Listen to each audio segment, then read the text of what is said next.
Top of the morning, everyone. Thanks for waking up with me on Up with India. Today is Thursday, October 29th, 2020, and here's your morning update. In local news, a family in Delaware is currently searching for a 13-year-old girl who was reported to have went missing yesterday, October 28th, 2020, around 6 or 7 p.m.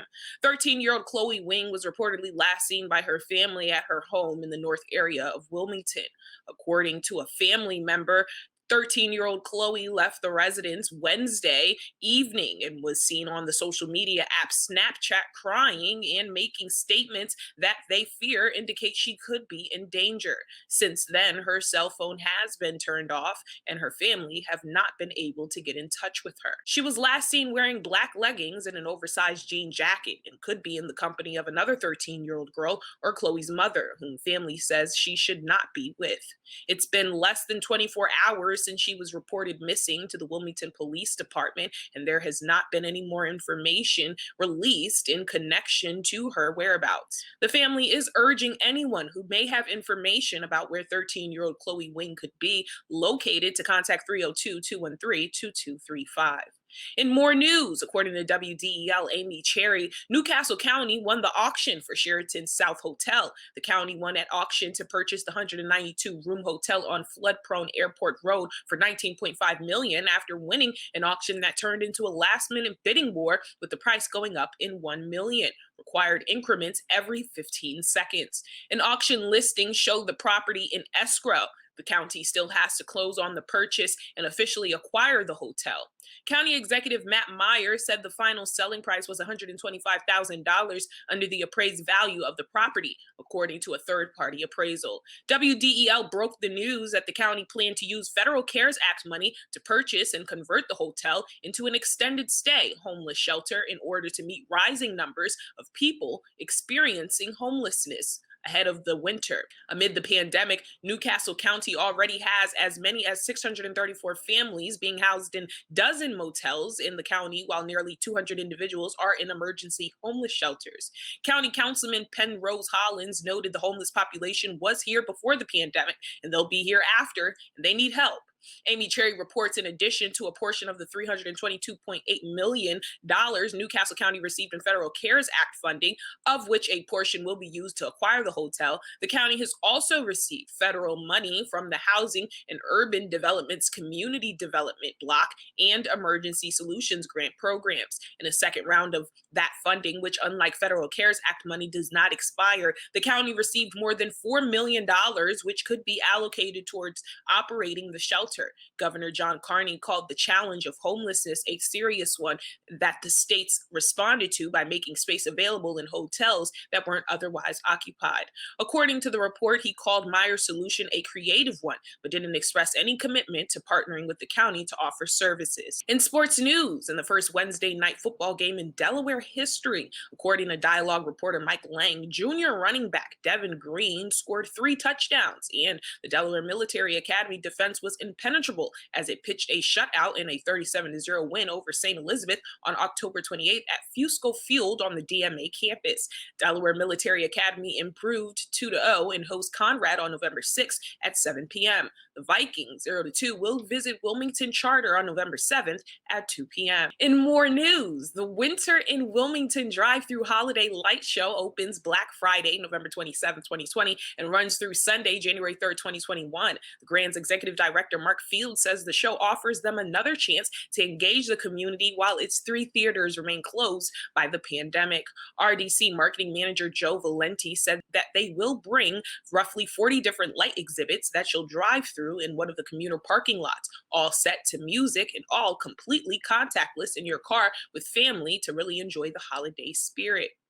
Field said it's really important for the Grand, which is a nonprofit community-serving organization, to continue to fulfill its mission, and that's a real challenge in the age of COVID when their theaters, as we've all noted, are closed. And since this is an opportunity for them to take their mission-oriented service to the community outside the theater.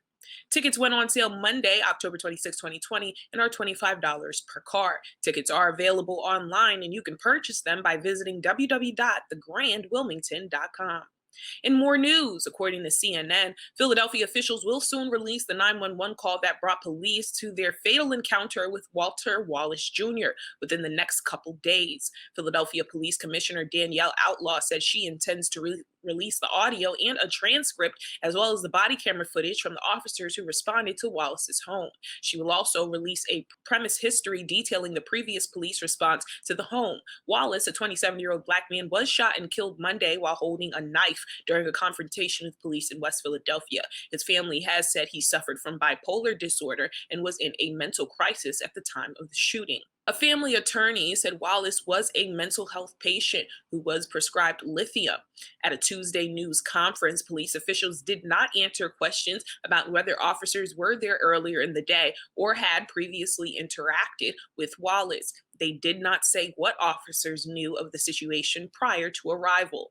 Federal criminal indictments are expected to be announced Thursday, stemming from violent civil unrest in Philadelphia, according to a tweet by the U.S. Attorney for the Eastern District of Pennsylvania. Outlaw said 91 people were arrested, including 11 on charges of assaulting police and 76 for burglary. A citywide curfew was in effect Wednesday night after 2 nights of unrest. Pennsylvania National Guard members will guard businesses to prevent looting, but troops will not be deployed until later this week, officials said. The city will reevaluate the curfew, which lifts at 6 a.m. daily, Mayor Jim Kenney said in a news conference with police commissioner. In more news, Zeta, which became ashore Wednesday in Louisiana as a strong Category 2 hurricane, is still wreaking havoc as it races across the southern U.S. Thursday morning. Now a tropical storm, Zeta ripped off roofs, knocked down power lines and trees, and flooded streets as it roared through Mississippi, Alabama, and Georgia early Thursday.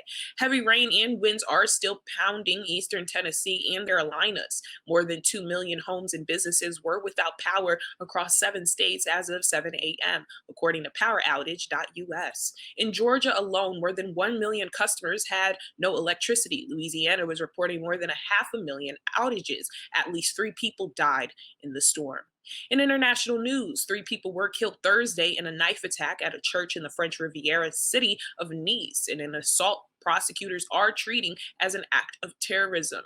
A man wielding a knife entered the Notre Dame Basilica in the center of Nice in the morning and killed 2 people, officials said. The 3rd victim managed to escape and flee the church, but later died from her wounds, they added. A suspect was taken into custody shortly after the attack, police officials said. Officials cordoned off the area around the church while French government officials gathered for an emergency meeting at the Interior Ministry in Paris. President Emmanuel Macron will travel to Nice later Thursday, a close presidential aide said. I want to share your Halloween pictures Monday morning on Up With India, so use the hashtag Up With India on social media and tag me at India Sage, the brand, on Instagram, or India Sage on Facebook so I can check them out, or message me and send me your photos. I want to see who had the best costume of the Halloween season. Thank you so much for watching Up With India. Don't forget to like and share on Facebook and Instagram at WITN22Wilm. For more news, updates, and information, you can always follow us here on social media at WITN22Wilm.